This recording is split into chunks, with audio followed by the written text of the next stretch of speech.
HR7227, a bill to establish the Truth and Healing Commission on Indian boarding school policies in the United States and for other purposes.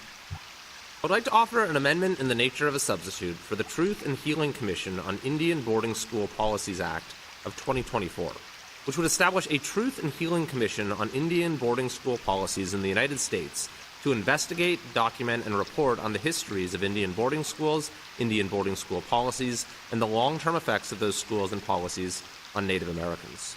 From 1819 to 1969, tens of thousands of Indian children were taken away from their families and sent to Indian boarding schools across the United States, the majority of which were run or funded by the U.S. government.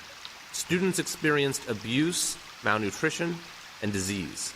They were forced to change their names, cut their hair, and were beaten for speaking their native language. These schools caused immense trauma for the students and families, some of whom never saw their children again. Some children even died. The Department of Interior has identified burial sites at 53 different schools, accounting for over 500 deaths. It is important to ensure that nothing like this ever happens again, and the way to do that is to objectively search for and show the truth. Documenting these stories will also allow survivors to share their experiences and honor those who have passed away. I'm proud to co-sponsor this legislation, and I urge its passage today. I yield back. For generations, Native American children were torn from their parents, torn from their culture, torn from their homelands, and forced into boarding schools to, quote, civilize them. Some of these children were as young as 3 years old. Today, we would call these practices torture. Congress played a role in starting these schools in 1819 when it passed the Indian Civilization Fund Act. By 1925, nearly 61,000 American Indian and Alaska Native children were forcibly taken into boarding schools.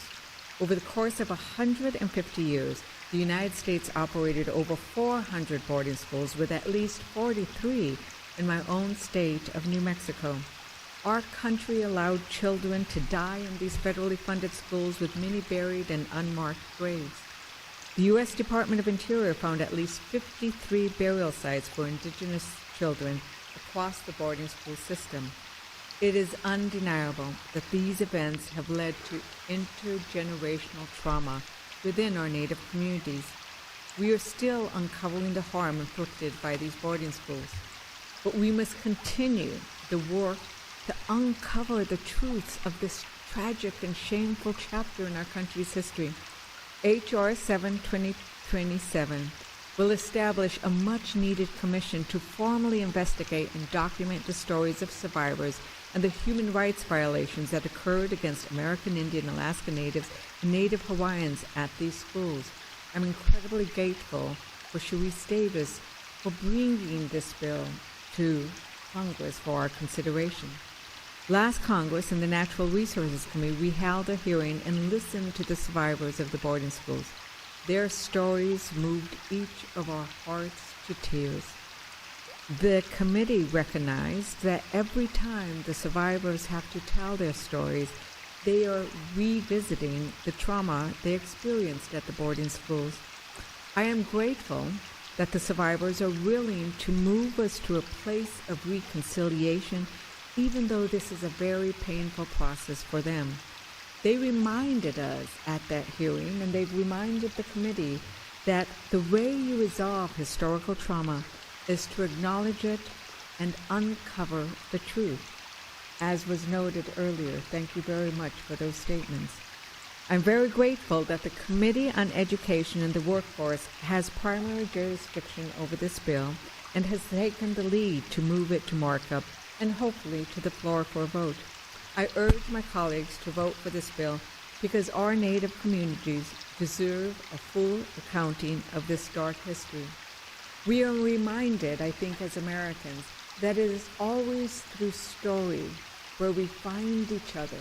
And whether that finding each other is through pain or through the power of the word and of the ability to connect with each other and understand something that is not of our own history as our own families. but it is of the history of our nation. And so I'm very grateful that we are bringing this bill to this committee for markup. I thank you, Madam Chair. I thank you, Ranking Member, and I yield back. Thank you, Ms. Leisure. This bill, which I'm honored to co-sponsor, represents a necessary step toward addressing long-standing injustices against Indigenous students and families under the Indian boarding school policy.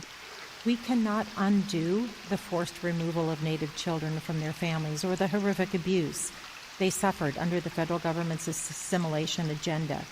Our job now is to provide the resources and support necessary to bring the victims' stories to light, to educate the public, and to facilitate healing for their descendants and for our nation. This legislation is a foundation for the work still needed to restore and revitalize Native culture and language, and to educate students on the atrocities committed against our First Peoples. Oregon has an Indian boarding school, Chemawa Indian School. It's in Salem, Oregon, and I visited many times. Over the years, the school has served Native students from across the country. I think of them and their ancestors as we move this important bill forward. I also want to thank, in addition to the bipartisan co-sponsors of this bill, our Secretary of the Interior, our former colleague Deb Haaland. I thank her for her leadership on this important issue. And thank you, Chair Fox and Ranking Member Scott, for moving this important bipartisan bill forward.